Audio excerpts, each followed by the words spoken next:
যখন মার খাচ্ছিল ওরা খুবই ফ্রাস্ট্রেটেড হয়ে যায় এবং ওদের কাছে একেবারে নিরস্ত্র ছিল। ওরা শুধু গাছের লাঠি বা অন্যান্য এগুলো নিয়ে দৌড়াদৌড়ি করছিল। তো একটা গ্রুপ ওরা এসে আমাদের ওই যে ছাত্রলীগের যে অস্ত্র আমরা উদ্ধার করেছিলাম ওদের ফেলে যাওয়া, তো অস্ত্র না, দেশীয় লাঠি, বাঁশ, তারপরে রড এবং দু একটি রামদাও, তো ওইগুলো ওরা জানতে পারে যে নিরাপত্তার ওখানে আছে। তো সেই হিসাবে ওরা আসছিল।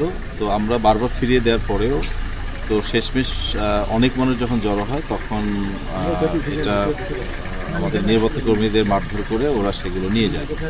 তো নিয়ে যাওয়ার পরে তো আমরা মনে করছি যে এগুলো ওদের কাছে থাকা নিরাপদ নয়। সেই হিসেবে আজকে আমাদের প্রক্রিয়ার বডি প্রক্টর স্যার একটি বিজ্ঞপ্তি দেয় যেন এগুলো পক্ষে সহকারী প্রক্টর ডক্টর মোহাম্মদ কুরবান আলী উনি এটা নির্দেশ দেয়। তো সেই সুবাদে আমরা মোটিভেট করছি স্টুডেন্টদের এখনও এগুলো যেন ফেরত দিয়ে যায়। তো ওই নোটিশ পাওয়ার পরে আমরা আমাদের কাছে 5টি রামদাও ফেরত এসছে, আর লাঠি বাঁশ এগুলো এখনও ফেরত আসেনি।